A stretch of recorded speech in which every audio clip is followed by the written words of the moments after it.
What if Scotland had left the UK and rejoined the EU after Brexit?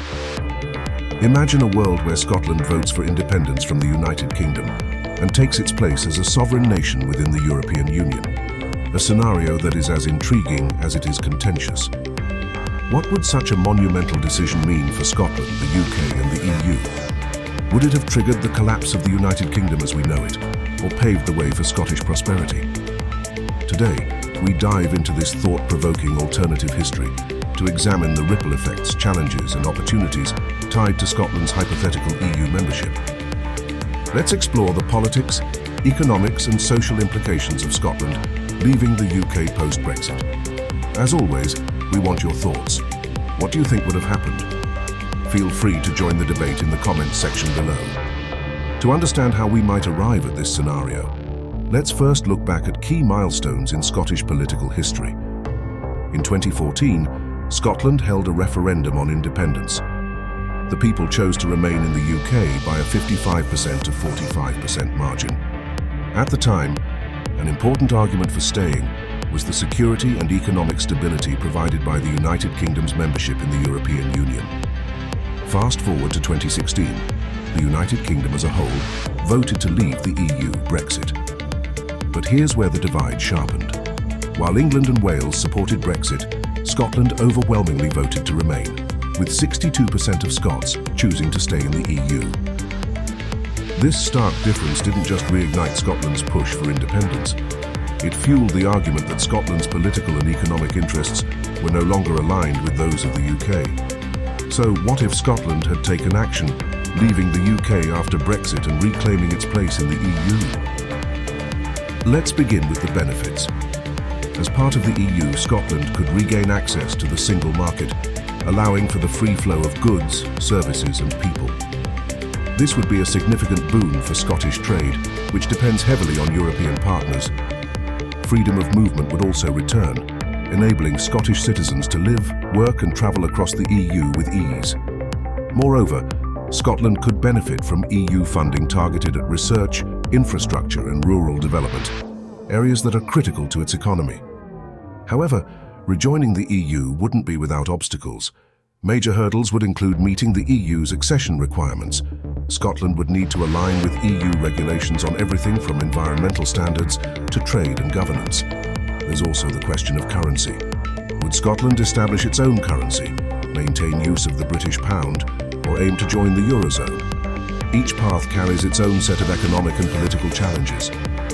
So, while EU membership might offer Scotland numerous advantages, achieving and maintaining that status would require careful negotiation and significant economic adjustments. If Scotland had left the United Kingdom, what would it have meant for the rest of the Union?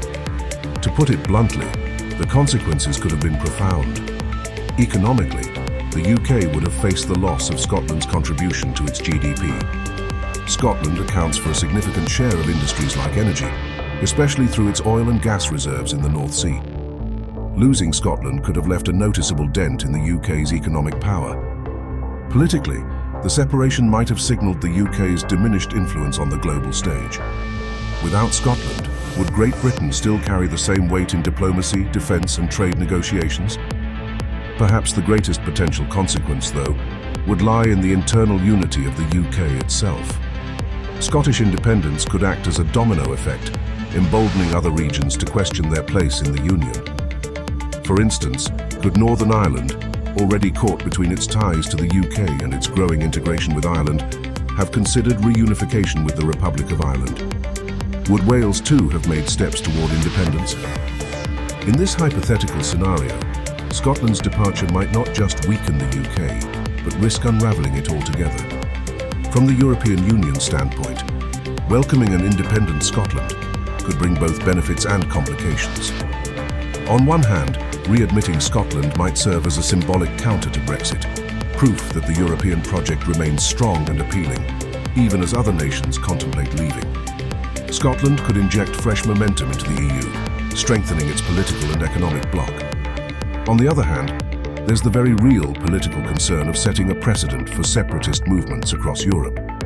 Spain, for example, might worry about the implications for regions like Catalonia.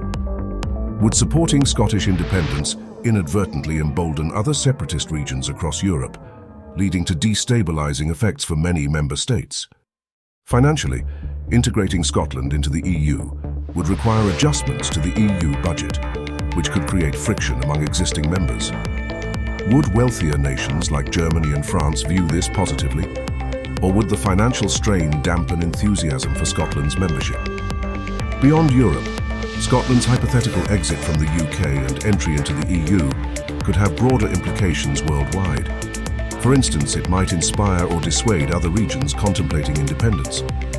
Would Quebec in Canada take notes? Or would Catalonia see Scotland's example as unattainable without damaging resistance?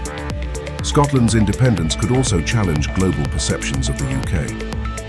Having already embarked on the uncertainty of Brexit, the UK would now face questions about its future unity and whether its best days as a world power are behind it.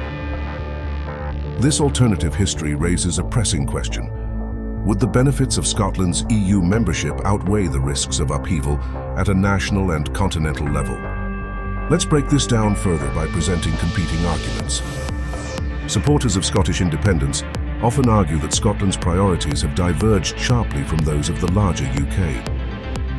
An independent Scotland in the EU, they say, could rebuild crucial economic connections lost due to Brexit, embrace a political philosophy more aligned with European ideals, and chart its own course as a small but globally minded nation. Opponents of independence, however, warn of the economic uncertainty that would follow. Leaving the UK and rejoining the EU may sound appealing, but the process would not be seamless. Critics point to the complexity of EU accession rules, reliance on transitional agreements, and challenges tied to currency adoption as significant hurdles that could strain Scotland's development for years. Which side resonates with you? In contemplating this hypothetical scenario, we find ourselves pondering deeper questions about unity, independence, and globalization. Could Scotland thrive outside the UK and within the EU? Or would the challenges of independence outweigh the potential benefits?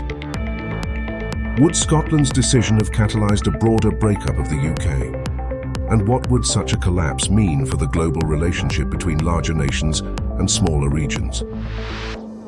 These aren't just what-ifs for Scotland, they are part of a larger conversation about identity and governance in the 21st century. Now it's your turn. What do you think?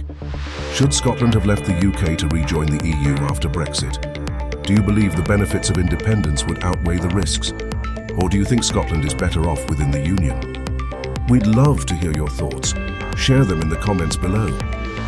If you enjoyed exploring this alternative history, don't forget to like and share this video.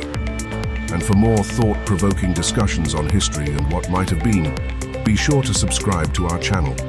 Until next time, keep questioning history and reimagining the possibilities.